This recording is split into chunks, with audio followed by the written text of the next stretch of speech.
اور یہ بات انتہائی قابل توجہ ہے کہ وہ قربانی جس میں دینے والا خود ہی اپنے دمبے یا جانور کو ذبح کرتا ہے زیادہ پسندیدہ عمل سمجھا جاتا ہے۔ قربانی کے لیے سب سے مناسب ترین وقت وہ ہے جب آپ نماز عید سے فارغ ہو کر آئیں اور اس کے بعد اپنے ہاتھوں سے اس جانور کو اللہ تعالیٰ کی راہ میں قربان کریں، جس کے گوشت کے مختلف حصے نہ صرف آپ اپنے اہل خانہ کے لیے بلکہ ایک حصہ اپنے عزیز رشتہ داروں اور باقی معاشرے کے ان غریب افراد کے لیے ہے جو خود قربانی کی استطاعت نہیں رکھتے۔ قربانی کے جانور سے متعلق مختلف بدعات بھی شروع ہو چکی ہیں۔ الگ الگ علاقوں میں الگ قسم کی بدعات رائج ہیں، کہیں جانور کو سجانا اور کہیں جانور کی نمائش کرنا، اور یہ شہروں اور گاؤں میں ہر جگہ عام ہو رہا ہے، بلکہ ٹی وی اور اخبارات پر اس کی خبریں بھی شائع ہوتی ہیں، جو کہ غلط ہے۔ ذبح کے وقت جانور کو غسل کروانا اور اس کے خون کو معتبر سمجھ کر گھروں، سواریوں اور بچوں کے جسم پر لیپنا یا اسی جانور کے بالوں اور پیشانی پر ملنا وغیرہ اس قسم کے کاموں کو ثواب کی نیت سے کرنا گناہ کا باعث ہے، کیونکہ جو دین نہیں اسے دین بنانا گمراہی ہے اور ہر گمراہی جہنم میں لے جانے والی ہے۔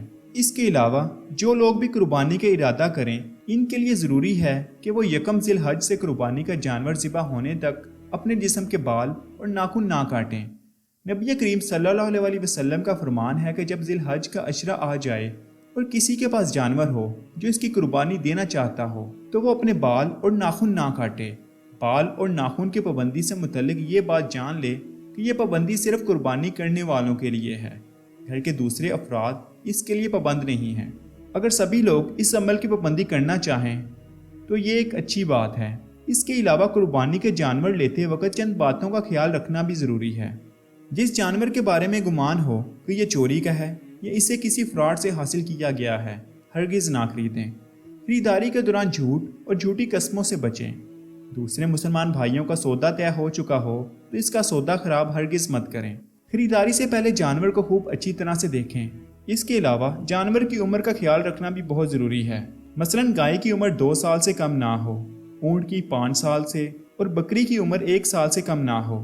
دمبا بھیڑ 6 ماہ یا اس سے زیادہ کا ہو لیکن دیکھنے میں سال کے برابر معلوم ہوتا ہو، یعنی کہ دبلا پتلا اور کمزور نہ ہو۔ گائے، اونٹ اور بکری میں یہ مسئلہ نہیں ہے، ان کی عمر کا پورا ہونا ضروری ہے۔ جانور کے کان، زبان، دم اور ان اعضاء میں سے کوئی بھی عضو نصف سے زیادہ کٹا ہوا نہ ہو۔ جانور اندھا یا کانا نہ ہو۔ سینگ اس کے ٹوٹے ہوئے نہ ہوں کہ ٹوٹنے کا اثر اس کے دماغ تک پہنچ جائے ورنہ قربانی نہیں ہوگی۔ جان بوجھ کر حاملہ جانور کو خرید کر قربان کرنا مکروہ ہے۔ ایسا جانور جو چارہ نہ کھا سکتا ہو یا چل نہ سکتا ہو یا کسی اور کمی کا شکار ہو، اس کی قربانی بھی درست نہیں ہے۔ جنگلی نسل کے جانور کی قربانی درست نہیں ہے۔ قربانی کا جانور خریدنے کے بعد اس کی خوب خدمت کریں اور اسے کسی قسم کی تکلیف مت پہنچائیں۔ اسے ایسی جگہ باندھیں جہاں آنے جانے والوں کو تکلیف نہ ہو۔ قربانی کے جانور کے گلے میں گھنٹی وغیرہ نہ ڈالیں، اس پر سواری نہ کریں، نہ ہی اس کا دودھ پئیں۔ اگر دودھ نکال لیا تو اس کا صدقہ کر دیں۔ قربانی کے جانور سے نکالے کے دودھ کی قیمت غریبوں کو صدقہ کر دیں تو خود پینا جائز ہے۔ جانور کی نمود و نمائش مت کریں، دکھاوا مت کریں۔ اگر حصہ داری میں قربانی کر رہے ہیں تو حصہ داروں کو تمام معاملات میں ساتھ لے کر چلیں۔ جیسا کہ آپ سب لوگ جانتے ہیں کہ ہندوستان میں گائے کو ہندو نعوذ باللہ اپنا خدا مانتے ہیں اور ہندوستان میں گائے کو ذبح کرنے پر پابندی ہے اور ایسا کرنے پر سخت سزا ہے۔ بلکہ آج کل تو گائے کے نام پر مسلمانوں کو ہندوستان میں کافی پریشان بھی کیا جا رہا ہے۔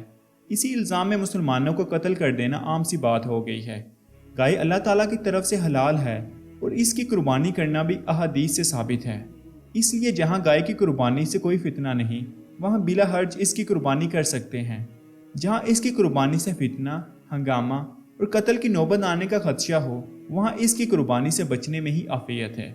قربانی کے بعد گوشت کے 3 حصے کرنا ضروری ہے۔ ایک حصہ اپنے رشتہ داروں اور احباب میں تقسیم کریں، ایک حصہ غربا میں صدقہ کریں اور ایک حصہ اپنے اہل و عیال کے لیے رکھیں۔ قربانی کے جانور کا گوشت، چربی اور ہڈیاں بیچنا جائز نہیں۔ اگر بیچ بھی دیا جائے تو اس کی قیمت کا صدقہ کرنا واجب ہے۔ اس کے علاوہ اگر مالی حالات کی بات کی جائے تو آج ہم میں سے اکثر لوگ دکھاوے کے طور پر اس سنت کو رسم کے طور پر ادا کرتے ہیں تاکہ معاشرے میں ان کا شمار امیر لوگوں میں ہو سکے، اور اس کی کئی مثالیں بھی موجود ہیں کہ وہ سفید پوش طبقہ جو اس کی استطاعت نہیں رکھتا وہ بھی اپنی ناک بچانے کے لیے قرض تک اٹھانے سے گریز نہیں کرتا اور نہ ہی قربانی کے گوشت کو اس مقصد کے لیے استعمال کیا جاتا ہے کہ وہ نداروں اور مساکین کے علاوہ غریب رشتہ داروں کا رزق بن سکے، بلکہ اب تو کچھ لوگ بہت لمبے عرصے تک اس کو محفوظ بھی کر لیتے ہیں تاکہ بوقت ضرورت استعمال ہو سکے۔ ہماری یہی دعا ہے کہ اللہ تعالی ہمیں اس سنت ابراہیمی کو اس کی اصل روح کے مطابق ادا کرنے کی توفیق عطا فرمائے، آمین۔ آئی ہوپ کہ آج کی ویڈیو آپ کو ضرور پسند آئی ہوگی اور آپ کو اس ویڈیو سے بہت کچھ نیا اور دلچسپ جاننے کو ملا ہوگا۔ میں ملوں گا آپ سے ایک نئی اور دلچسپ ویڈیو میں، تب تک آپ سب لوگ اپنا خیال رکھیے۔ اللہ حافظ۔